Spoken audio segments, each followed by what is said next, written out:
Okware Fred olele joro mukauluka na basi bonji bagala mu kasente ali kubesimya abantu bagabye kasente ziwunyo gamo muntu ave wajana alonda kubuza sente ziliwa and people are just interested in electing one post, that is mayor.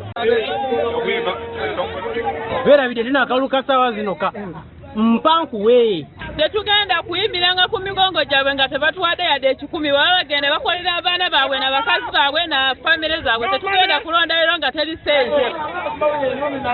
For us as security, we have ensured that we deploy heavily because we are aware that the municipality is a business center. Turn up y'abantu this time around yabadde ntono nnyo compared ku namba y'abantu abalonda the other time. Wano bantu tebabadde tebakimanyi nti leero ne leero banaalonda meya.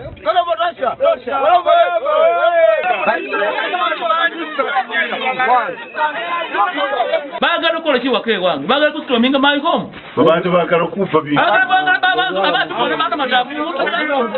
already we have evidence tumugamba kulewo aganya ali mu kwekalakaasa awoza tumubye ebintu we shall pay for whatever is lost.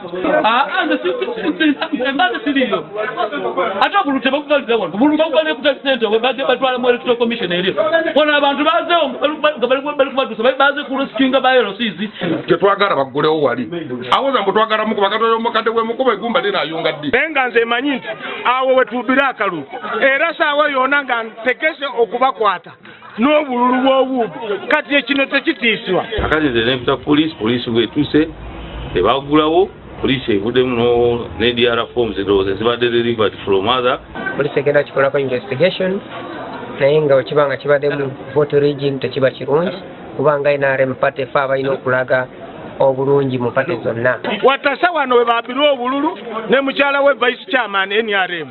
Thank you very much. Abadde abala obululu oyo gwe twalonda nga chairman w'omuluka totally bogus Atya yabala obululu ku layini bwamala okubala obululu ku layini n'akomawo n'agamba neerabidde awo chairman omulamba wa NRM kutu noba nga tomanyina kuwandiika ekijjiddeyo ddala ekifaananyi ekyobutali bwenkanya bwakalulu ka primary za NRM. simanyi byayogera abijjeewa naye nze ndowooza buvunaanyizibwa bwe okuteekawo buli wamu abakuuma obululu bwe ekiba kyamulemye ate ogwo si musango gwange. Muwonge bamugambye afunye obubiri 7 ate namata afunyeewo obwalaali bubadde bungi naye abansimbe gabadde 10. iya babadde agent nze mbadde agent wa namata Kakaya vile mchina mwe. Mwampwe lukoya. Ona mutani kosi.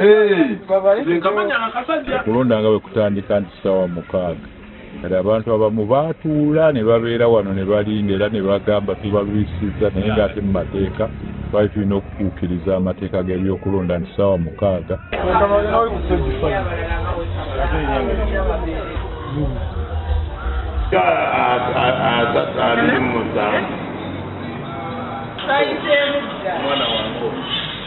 byonna tubirina akaguwa tokalaba likyesa yingi BR zizi kati tulina kye tutalina tulinda balonzi era essaawa yonna bajja baatugamba ssaawa 6 naye okulonda omuntu wano kati omugamba nti ssaawa 4 yawula amanya ayongeramu essaawa endala ennamba twakedde wano kuba kyakwagala kulonda obudde bugenze tewanabaawo ffujjo ekikalu kya bulijjo era kyendaba nti waliwo abakontesting abayesimbye ekifo kye C5 aba movement tuli 5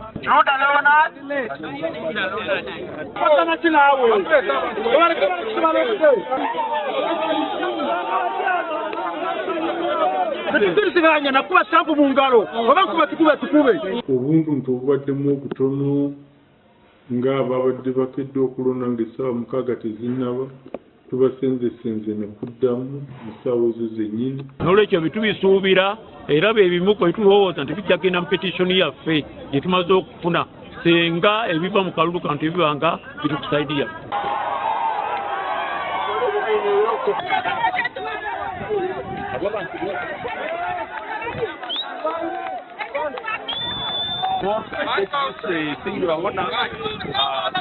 the government of Uganda for ushering in a democracy.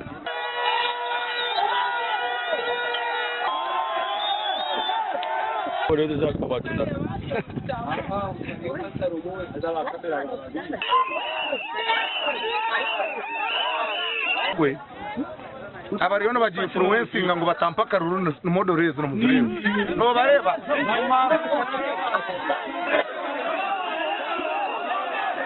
This excitement is taking the party in a wrong direction. People want change leadership. Is the commissioner Honorable Tashobias calling the people Nyaboko in his speech? That's why he has a beat.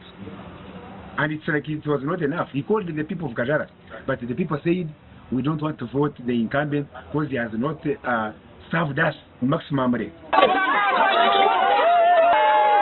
Overwhelming support they have given me, to the extent that my opponent did not even get someone who get hold of his photo.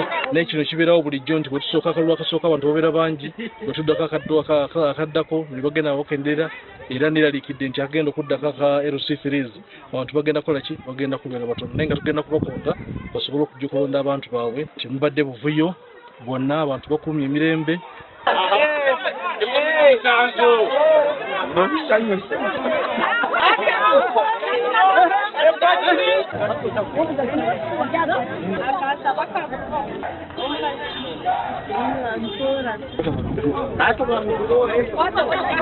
There are not many people who have come to vote, and it is attributed to the strongholds of Anna, because Anna's victory has been disputed.